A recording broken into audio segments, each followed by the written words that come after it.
திருச்சிற்றம்பலம். தினம் ஒரு திருமந்திரம். திருச்சிற்றம்பலம்.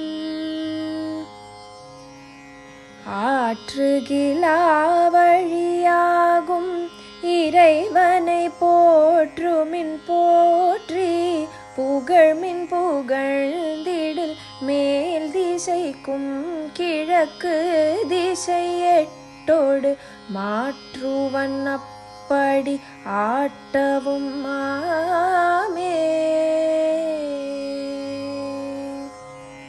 சிற்றம்பலம். ஆற்றுகில்லா வழியாகும் இறைவனே என்று தொடங்கும் பாடலை இப்பொழுது நாம் காணப்போகிறோம். ஆற்றுகில்லா வழி என்று கூறுகிறார். நம்மால் கடக்க முடியாத, அறிய முடியாத சம்சார கடல் அல்லது துன்ப வழியை குறிக்கிறது. இறைவனை போற்றுமின், அந்த இறைவனை துதியுங்கள். புகழ்மின் புகழ்ந்திடு, மனமாற புகழ வேண்டும். அப்படி புகழ்ந்தால் மேற்றிசைக்கும் கிழக்கு திசை எட்டோடு, மேற்கு கிழக்கு மற்றும் 8 திசைகள் இருக்கின்றன அல்லவா, அத்தனை திசைகளையும் பிரபஞ்ச விதிகளையும் மாற்றுவன் நமக்காக அவன் மாற்றி அமைத்து விடுவான். அப்படி ஆட்டவும் ஆமே, பிரபஞ்சத்தையே நம் எண்ணப்படி ஆட்டவும் வல்லமை தருவான்.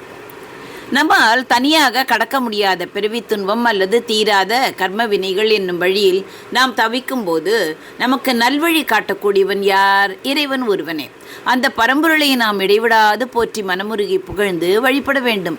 அப்படி நாம் உண்மையான பக்தியோடு வழிபடும் போது என்ன ஆகிறது? இறைவன் நமக்காக விதியின் பயனையோ அல்லது திசைகளின் தன்மையோ பிரபஞ்சத்தின் விதிகளை கூட மாற்றி அமைத்து அருள்வான்.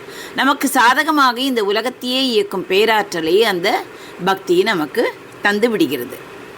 முன்னொரு காலத்தில் சிவபெருமான் மீது அளவற்ற பக்தி கொண்ட ஒரு எளிய சிவபக்தர் இருந்தார். அவர் தினமும் இறைவனை போற்றி புகழ்வதையே தன் மூச்சாக கொண்டிருந்தார். அவருக்கு ஒரு கடுமையான சோதனை காலம் வந்தது. ஜோதிடர்களும் ஊர் பெரியவர்களும் அவருடைய ஜாதகத்தை கணித்து, உனக்கு கிழக்கு திசையிலிருந்து வரும் பேராபத்தால் அல்லது கிரகங்களின் மாறுதலால் இன்னும் சில நாட்களில் மரணம் நிச்சயம் நடக்கும் என்று கூறிவிட்டனர்.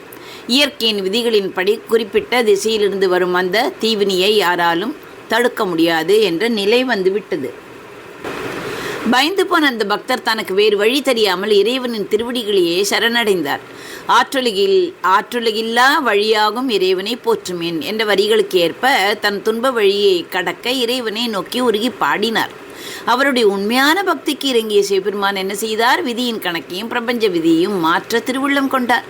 பக்தனுக்கு கிழக்கு திசையால் வரவிருந்த ஆபத்தை தடுத்து நிறுத்த திசைகளின் தன்மையே மாற்றி அமைத்து விட்டார். கிழக்கு மேற்கானது, மேற்கு கிழக்கானது போல பிரபஞ்சத்தின் விதிகளே அந்த பக்தனுக்காக தலைகீழாக மாறின.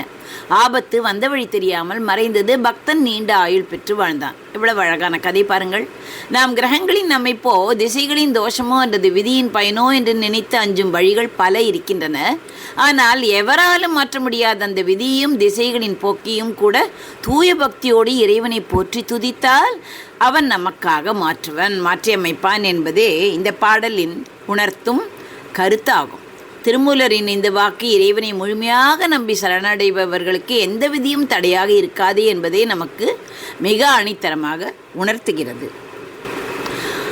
ஆற்றுகில்லா வழியாகும் இறைவனை போற்றுமின் போற்றி புகழ்மின் புகழ்ந்திடில் மேற்றிசைக்கும் கிழக்கு திசையெட்டோடு மாற்றுவனப்படி ஆட்டவுமாமே. நன்றி, வணக்கம். உமா பாலசுப்ரமணியன்.